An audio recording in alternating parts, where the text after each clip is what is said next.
A date which will live in infamy. In the councils of government, we must guard against the acquisition of unwarranted influence, whether sought or unsought, by the military-industrial complex. Will light our country and all who serve it, and the glow from that fire can truly light the world. Mr. Gorbachev, tear down this wall. Read my lips. No new access. I did not have sexual relations with that woman. Morning. Sunday morning. What difference at this point does it make? You once again gave a non-answer. Joe Biden gave a non-answer. Trying to answer you The now. American people deserve it. What are we talking about? Come on, man. The Federalist Papers. Federalist Number 64 by John Jay. The Powers of the Senate, from the Independent Journal, Wednesday, March 5th, 1788. To the People of the State of New York. It is a just and not a new observation that enemies to particular persons, and opponents to particular measures, seldom confine their censures to such things only in either as are worthy of blame. Unless on this principle, it is difficult to explain the motives of their conduct who condemn the proposed Constitution in the aggregate, and treat with severity some of the most unexceptionable articles in it. The second section gives power to the President, by and with the advice and consent of the Senate, to make treaties, provided 2/3 of the senators present concur. The power of making treaties is an important one, especially as it relates to war, peace, and commerce, and it should not be delegated but in such a mode, and with such precautions, as will afford the highest security that it will be exercised by men the best qualified for the purpose, and in the manner most conducive to the public good. The convention appears to have been attentive to both these points. They have directed the President to be chosen by select bodies of electors, to be deputed by the people for that express purpose, and they have committed the appointment of senators to the state legislatures. This mode has, in such cases, vastly the advantage of elections by the people in their collective capacity, where the activity of party zeal, taking the advantage of the supineness, the ignorance, and the hopes and fears of the unwary and uninterested, often places men in office by the votes of a small proportion of the electors. As the select assemblies for choosing the President, as well as the state legislatures who appoint the senators, will in general be composed of the most enlightened and respectable citizens, there is reason to presume that their attention and their votes will be directed to those men only who have become the most distinguished by their abilities and virtue, and in whom the people perceive just grounds for confidence. The Constitution manifests very particular attention to this object. By excluding men under 35 from the first office, and those under 30 from the second, it confines the electors to men of whom the people have had time to form a judgment, and with respect to whom they will not be liable to be deceived by those brilliant appearances of genius and patriotism, which, like transient meteors, sometimes mislead as well as dazzle. If the observation be well founded, that wise kings will always be served by able ministers, it is fair to argue that as an assembly of select electors possess, in a greater degree than kings, the means of extensive and accurate information relative to men and characters, so will their appointments bear at least equal marks of discretion and discernment. The inference which naturally results from these considerations is this, that the President and senators so chosen will always be of the number of those who best understand our national interests, whether considered in relation to the several states or to foreign nations, who are best able to promote those interests, and whose reputation for integrity inspires and merits confidence. With such men the power of making treaties may be safely lodged. Although the absolute necessity of system, in the conduct of any business, is universally known and acknowledged, yet the high importance of it in national affairs has not yet become sufficiently impressed on the public mind. They who wish to commit the power under consideration to a popular assembly, composed of members constantly coming and going in quick succession, seem not to recollect that such a body must necessarily be inadequate to the attainment of those great objects, which require to be steadily contemplated in all their relations and circumstances, and which can only be approached and achieved by measures which not only talents, but also exact information, and often much time, are necessary to concert and to execute.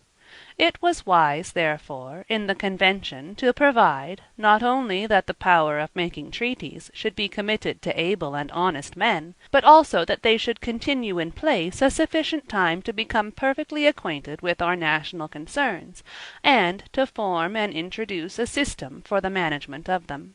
The duration prescribed is such as will give them an opportunity of greatly extending their political information, and of rendering their accumulating experience more and more beneficial to their country.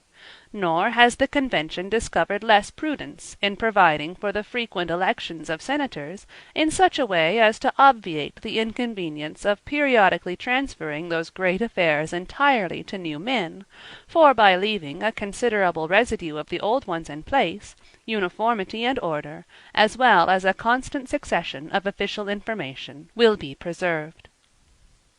There are a few who will not admit that the affairs of trade and navigation should be regulated by a system cautiously formed and steadily pursued, and that both our treaties and our laws should correspond with and be made to promote it. It is of much consequence that this correspondence and conformity be carefully maintained, and they who assent to the truth of this position will see and confess that it is well provided for by making concurrence of the Senate necessary both to treaties and to laws. It seldom happens in the negotiation of treaties of whatever nature, but that perfect secrecy and immediate despatch are sometimes requisite. These are cases where the most useful intelligence may be obtained if the persons possessing it can be relieved from apprehensions of discovery. Those apprehensions will operate on those persons whether they are actuated by mercenary or friendly motives, and there doubtless are many of both descriptions who would rely on the secrecy of the President, but who would not confide in that of the Senate, and still less in that of a large popular assembly. The Convention have done well, therefore, in so disposing of the power of making treaties, that although the President must, in forming them, act by the advice and consent of the Senate, yet he will be able to manage the business of intelligence in such a manner as prudence may suggest. They who have turned their attention to the affairs of men must have perceived that there are tides in them, tides very irregular in their duration, strength, and direction, and seldom found to run twice exactly in the same manner or measure. To discern and to profit by these tides in national affairs is the business of those who preside over them, and they who have had much experience on this head inform us that there frequently are occasions when days, nay, even when hours, are precious. The loss of a battle, the death of a prince, the removal of a minister, or other circumstances intervening to change the present posture and aspect of affairs, may turn the most favorable tide into a course opposite to our wishes. As in the field, so in the cabinet, there are moments to be seized as they pass, and they who preside in either should be left in capacity to improve them. So often and so essentially have we heretofore suffered from the want of secrecy and despatch, that the Constitution would have been inexcusably defective, if no attention had been paid to those objects.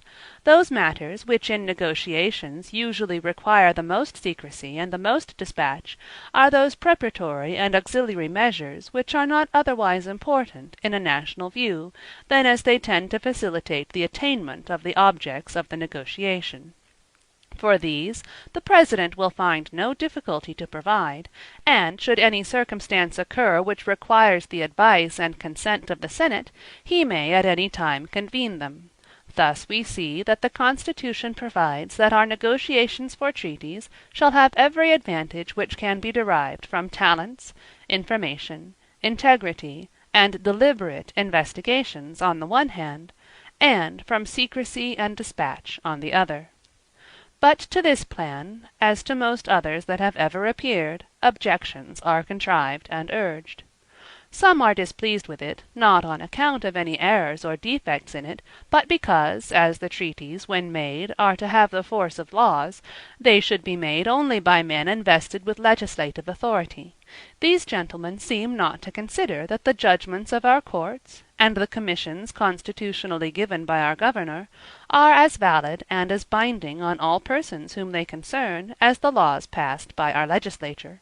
All constitutional acts of power, whether in the executive or in the judicial department, have as much legal validity and obligation as if they proceeded from the legislature, and therefore whatever name be given to the power of making treaties, or however obligatory they may be when made, certain it is that the people may, with much propriety, commit the power to a distinct body from the legislature, the executive or the judicial. It surely does not follow that because they have given the power of making laws to the legislature, that therefore they should likewise give them the power to do every other act of sovereignty by which the citizens are to be bound and affected. Others, though content that treaties should be made in the mode proposed, are averse to their being the supreme laws of the land. They insist, and profess to believe, that treaties, like acts of assembly, should be repealable at pleasure. This idea seems to be new and peculiar to this country, but new errors, as well as new truths, often appear. These gentlemen would do well to reflect that a treaty is only another name for a bargain, and that it would be impossible to find a nation who would make any bargain with us, which should be binding on them absolutely, but on us only so long and so far as we may think proper to be bound by it. They who make laws may, without doubt, amend or repeal them, and it will not be disputed that they who make treaties may alter or cancel them. But still, let us not forget that treaties are made, not by only one of the contracting parties, but by both, and consequently, that as the consent of both was essential to their formation at first, so must it ever afterwards be to alter or cancel them. The proposed Constitution, therefore, has not in the least extended the obligation of treaties. They are just as binding, and just as far beyond the lawful reach of legislative acts now, as they will be at any future period, or under any form of government. However useful jealousy may be in republics, yet when like bile in the natural, it abounds too much in the body politic, the eyes of both become very liable to be deceived by the delusive appearances which that malady casts on surrounding objects. From this cause probably proceed the fears and apprehensions of some, that the President and Senate may make treaties without an equal eye to the interests of all states. Others suspect that 2/3 will oppress the remaining third, and ask whether those gentlemen are made sufficiently responsible for their conduct, whether, if they act corruptly, they can be punished, and if they make disadvantageous treaties, how are we to get rid of those treaties? As all the states are equally represented in the Senate, and by men the most able and the most willing to promote the interests of their constituents, they will all have an equal degree of influence in that body, especially while they continue to be careful in appointing proper persons, and to insist on their punctual attendance. In proportion as the United States assume a national form and a national character, so will the good of the whole be more and more an object of attention, and the government must be a weak one indeed if it should forget that the good of the whole can only be promoted by advancing the good of each of the parts or members which compose the whole. It will not be in the power of the President and Senate to make any treaties by which they and their families and estates will not be equally bound and affected with the rest of the community, and, having no private interests distinct from that of the nation, they will be under no temptations to neglect the latter. As to corruption, the case is not supposable. He must either have been very unfortunate in his intercourse with the world, or possess a heart very susceptible of such impressions, who can think it probable that the President and 2/3 of the Senate will ever be capable of such unworthy conduct. The idea is too gross and too invidious to be entertained. But in such a case, if it should ever happen, the treaty so obtained from us would, like all other fraudulent contracts, be null and void by the law of nations. With respect to their responsibility, it is difficult to conceive how it could be increased. Every consideration that can influence the human mind, such as honor, oaths, reputation, conscience, the love of country, and family affections and attachments, afford security for their fidelity. In short, as the Constitution has taken the utmost care that they shall be men of talents and integrity, we have reason to be persuaded that the treaties they make will be as advantageous as, all circumstances considered, could be made, and, so far as the fear of punishment and disgrace can operate, that motive to good behavior is amply afforded by the article on the subject of impeachments. Publius. End of Federalist Number 64.